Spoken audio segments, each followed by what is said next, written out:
जैसे आप बोलते हैं कि खुद को खुश रखना बहुत मुश्किल है, मतलब कई बार सर नेगेटिविटी इतनी आ जाती है, बहुत प्रॉब्लम्स हो जाती है कि हम अपने आप को ना खुश नहीं रख पाते। मतलब एक टाइम के बाद थोड़ी प्रॉब्लम्स, जैसे आपको देखते हैं, हम आपकी वीडियोस को देखते हैं, आप खुश बहुत रहते हैं, मतलब बहुत मोटिवेट करते हैं।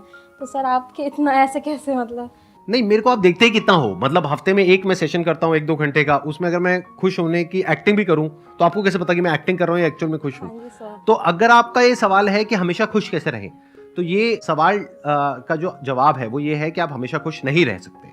लाइफ में अप्स एंड डाउन्स आएंगे और खुशी को अगर समझना है तो दुख को भी समझना होगा, वो ही एक्चुअल में खुश हो सकता है। देखो फॉर एग्जाम्पल, अगर आपको गर्मी को समझना है तो सर्दी को भी समझना होगा ना। यहां पे चीज समझने वाली क्या है कि खुश रहने से सिंपल और कुछ नहीं है दुनिया में, खुश रहने से आसान और कुछ नहीं है दुनिया में। लेकिन ऑन द अदर हैंड, क्योंकि ये इतना आसान है, इतना सिंपल है, तो इसलिए हम इसको बड़ी आसानी से लेट गो कर देते हैं। क्योंकि जैसे ही मैं आपको बताऊंगा खुश कैसे रहते हैं, आप कहोगे अच्छा बस इतना ही है। क्योंकि एक्चुअल में खुश रहना इतना आसान है, इतना सिंपल है कि वो हम कभी समझते ही नहीं है। तो जो सबसे आसान चीजें होती हैं, जो सबसे सिंपल चीजें होती हैं, उसकी हम कभी प्रैक्टिस नहीं करते हैं।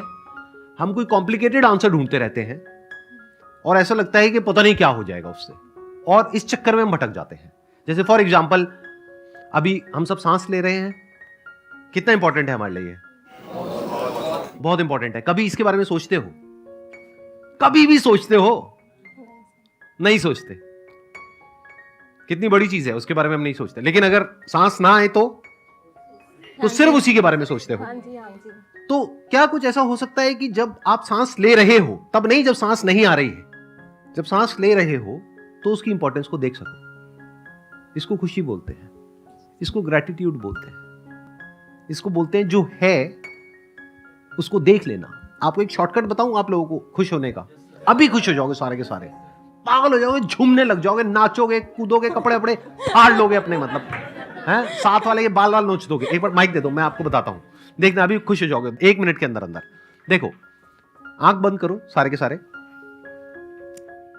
अब इमेजिन करो कि आपके पास में जो भी कुछ है, जो आपको बहुत प्यारा है, हो सकता है आपके पेरेंट्स हो सकता है कुछ लोग हो, भाई बहन हो, कुछ फ्रेंड्स हो, कुछ चीजें हो, एक घर है, चाहे किराए का है चाहे अपना है, तीनों टाइम का खाना मिल रहा है, बहुत कुछ है आपके पास में। इमेजिन करो कि कल सुबह आप उठते हो और वो सब गायब, सब गया।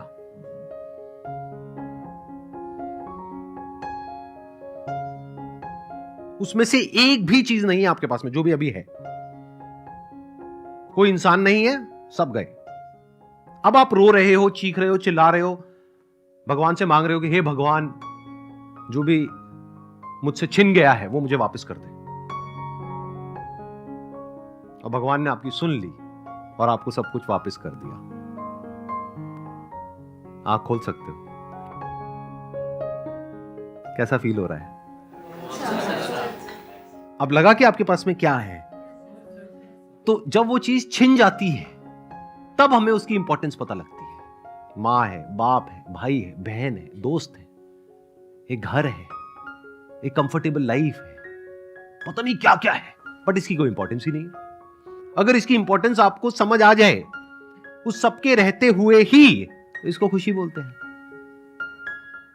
उसके चले जाने के बाद आपको समझ आए तो इसको दुख बोलते हैं।